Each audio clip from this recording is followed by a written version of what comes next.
प्रेम से बोली गुरु भगवान की जय। देवियों एवं सज्जनों, फिर अगले भाग में आपके सामने उपस्थित हूँ उस परम ज्ञान के साथ। तो आज राजा सत्यजीत, जो प्राचीन काल में एक राजा थे सत्यजीत, उनका और एक चोर का कहानी आपको बता रहे हैं। बहुत ज्ञानवर्धक कहानी है, यह किसी महापुरुषों के द्वारा बताया हुआ ज्ञान है। एक समय की बात है, ये राजा जंगल में शिकार करने के लिए गए। शिकार करके, एक घनघोर जंगल था, उसमें दिन भर शिकार करते करते थक गए। जब शाम का समय आया तो सोचे थे थोड़ा विश्राम कर ले, उसके बाद तब अपने राजमहल की ओर लौटेंगे। तो एक विशाल काय बड़ का वृक्ष था, बहुत बड़ा। उस वृक्ष के डाली पर अनेक पक्षी बैठे हुए थे, अनेक पक्षियां। तो राजा उस वृक्ष के नीचे घोड़े से उतरकर विश्राम करने के लिए रुक गए। जब वो विश्राम कर रहे थे तो एक डाल से एक पक्षी बोला, यहाँ नहीं वहां है। फिर उस डाल से एक पक्षी बोला, ये वहां नहीं यहाँ है। फिर एक तीसरा पक्षी तीसरे डाल से बोली, न यहाँ है न वहां है। फिर चौथे डाल से एक पक्षी बोला, यहां भी है और वहां भी है। जब ये चार पक्षी का बात सुने तो राजा आश्चर्य में पड़ गए, ये आखिर ये पक्षी लोग आपस में क्या बात कर रहा है। उनके समझ में नहीं आया जो आखिर इस बात का रहस्य क्या है, इसमें क्या राज छिपे हुए हैं। राजा तो राजा होते हैं, वो चिंता में पड़ गए। विश्राम छोड़कर तुरंत घोड़ा पर सवार हुए और अपने राज्य की ओर लौट चले। अपने राज्य में आए, अपने समस्त मंत्रियों को बुलाकर पूरे राज्य में घोषणा करवाए, जो ही चार प्रश्न का जवाब देगा उसको हम आधा राज्य दे देंगे।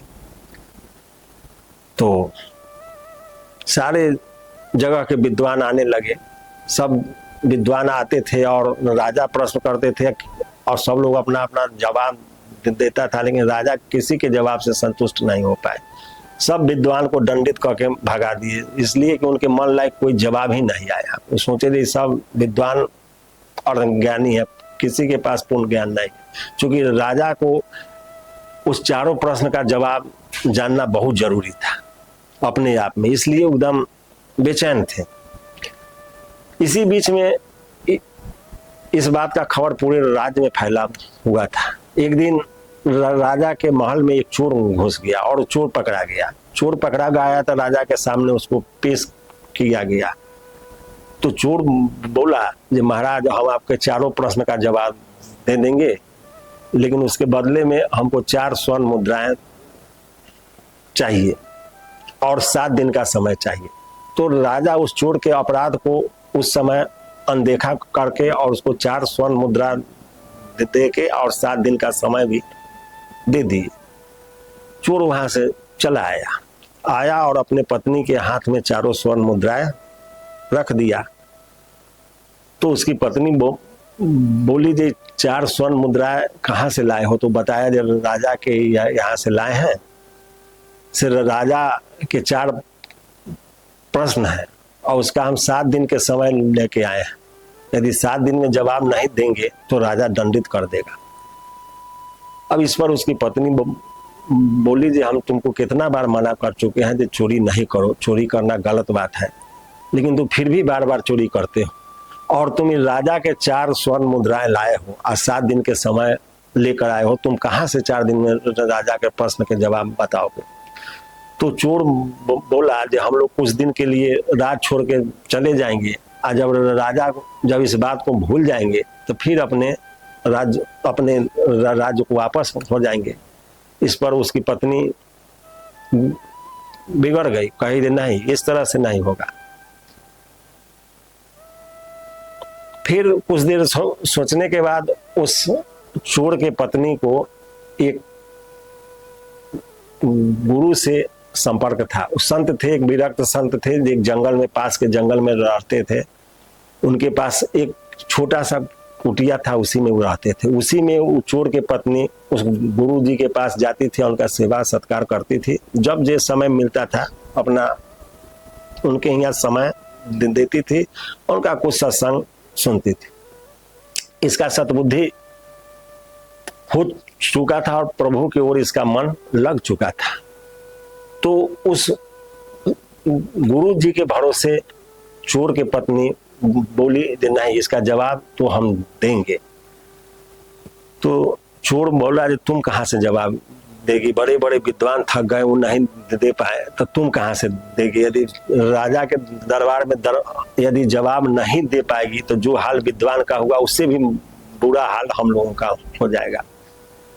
तो इस पर चोर की पत्नी बोली कि नहीं, चलो अपने गुरु जी के पास हम चलते हैं, उनसे इसका जवाब पूछेंगे। तो चोर और उसकी पत्नी उस घनघोर जंगल की ओर चल दिया। जब वहां पहुंचा तो गुरु जी के आश्रम में जाकर दंडवत प्रणाम करने के बाद चोर की पत्नी बोली जी, महाराज एक दिन के लिए आप राजभवन चलिए मेरे साथ, इसलिए कि हमारे प्राणों पर संकट आया हुआ है। तो संत बोले जे हमको राजभवन जाने का क्या आवश्यकता है? तो चोर के पत्नी बोली जे प्रभु हमारा और हमारे पति का प्राण संकट में, इसलिए। तो कहे ठीक है, चलो, जब तुम्हारा प्राण संकट में है तो हम चल सकते हैं। तो वो संत जो थे उसके साथ चल दिए। उसके बाद फिर वो वहां से आई तो शहर में आई तो कोठा पर गई, एक बेश्या से अर्जी विनती की थी, बहन तुम एक दिन के लिए हमारे साथ राजभवन में चलो, तुम जो कमाती होगी उसका दुगुना हम तुमको पैसा देंगे, लेकिन एक दिन के लिए चलो। तो धन के लोभ में वह बेश्या राजभवन चलने के लिए तैयार हो गई। उसके बाद वो चारों संत, बेश्या, चोर और उसकी पत्नी चारों राजभवन पहुंच गया। तो चोर मंत्रियों के द्वारा राजा के पास खबर भेजवाया कि हम राजा के चारों प्रश्न के जवाब देने के लिए आए। जब राजा को इस बात की जानकारी हुई तो राजा तुरंत आ गए और राज दरबार बैठ गया, पूरे सभा लग गई। तो चोर बोला कि महाराज इस चारों प्रश्न का जवाब मेरी पत्नी आपको देगी। तो राजा कहा कि ठीक है, तुम दो या तुम्हारी पत्नी दे। तो उसकी पत्नी राजा के सामने प्रस्तुत हुई और बोली कि महाराज आप अपना प्रश्न बताएं। तो राजा बोले जे यहाँ नहीं वहां है, इसका जवाब बताओ। तो चोर के पत्नी बताई दे महाराज ये हमारे गुरु जी हैं और संत हैं, इनको देख लीजिए, इनके पास अभी कुछ नहीं है, फटा हाल है, एक छोटा सा झोपड़ी है इनके पास, लेकिन इनका सारा व्यवस्था वहां है, प्रभु के पास इनका सारा इंतजाम है। जाएंगे या यहाँ से तो उस प्रभु के धाम में प्रवेश कर जाएंगे और वहां बैकुंठ में आनंद के साथ जीवन मुक्ति का अनुभव करेंगे और सुख शांति पूर्वक इनका जीवन आनंद से बीतेगा। तो इनके लिए यहाँ नहीं है, वहां है। तो फिर राजा उस प्रश्न के जवाब सुनकर बहुत संतुष्ट हुए। तो फिर दूसरा प्रश्न का बारी आया तो राजा बोले जो वहां नहीं यहाँ है, इसका जवाब बताओ। तो चोर के पत्नी बताई कि महाराज इस बेश्या को देख लीजिए, इसके लिए वहां कुछ नहीं है, वहां इसके लिए जीरो है, वहां इसके लिए नरक ही नरक, लेकिन यहाँ इसके लिए सब कुछ। तो इसके लिए वहां नहीं यहाँ है। राजा इस बात से भी संतुष्ट हो गए। उसके बाद फिर तीसरा का बारी आया तो राजा बताया कि न यहाँ है न वहां है, इसका जवाब बताओ। तो बताई दे देखिए हमारे पति को, न इसके लिए यहाँ कुछ है न वहां कुछ है, यहाँ भी नष्ट कर चुका है सब कुछ, इसलिए कि यहाँ भी चोरी चमारी करता है, बराबर जेल में रहता है, बदनामी है चारों तरफ, बराबर जेल के चक्कर ही काटते रहता है, ना इसको कहीं सुख नहीं है यहाँ इस संसार में। अब बदनामी ऊपर से है, और वहां भी जाएगा तो कुछ नहीं बनाया, इसलिए इसका वहां भी दुख ही दुख है, वहां भी नरके में जाएगा। तो इसके लिए न यहाँ है न वहां है। राजा इससे भी संतुष्ट हो गए। फिर चौथा प्रश्न का बात आया, तो चौथा प्रश्न राजा साहब बोले जी यहाँ भी है और वहां भी है।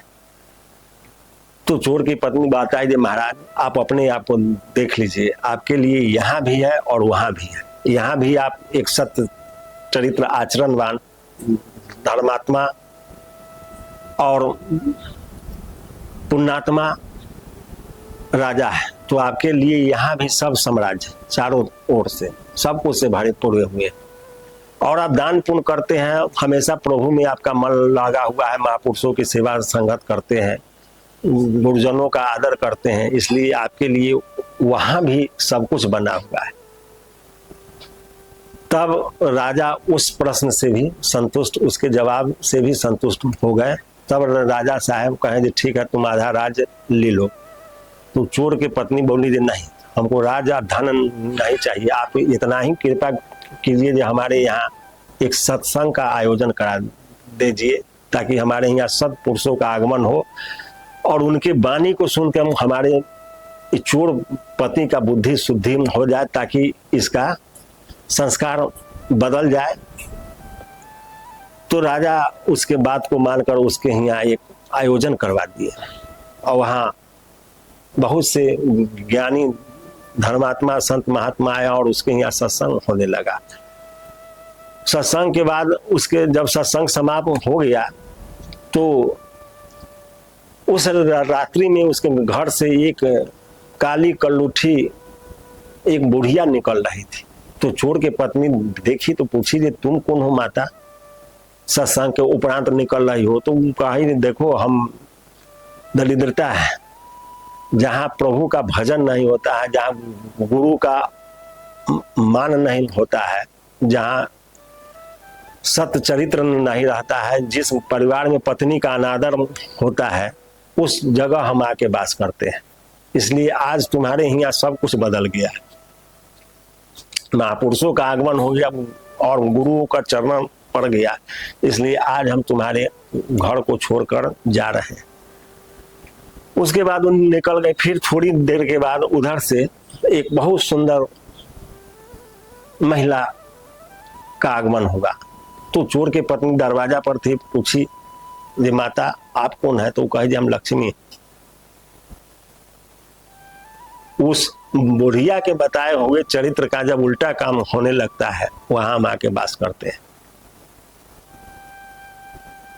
तो उस दिन से उसके यहाँ लक्ष्मी का वास हो गया, उसके पति का बुद्धि सुधर गया और सब शांति और आनंद पूर्वक अपना अपना जीवन व्यतीत करने गए। सबका जीवन आनंद से व्यतीत होने लगा और सुख शांति पूरे परिवार में छा गया। तो यही इस कहानी का उद्देश्य है कि जीवन में ज्ञान होना बहुत जरूरी है, बिना ज्ञान के सब बेकार है। फिर अगले भाग में जय गुरुदेव।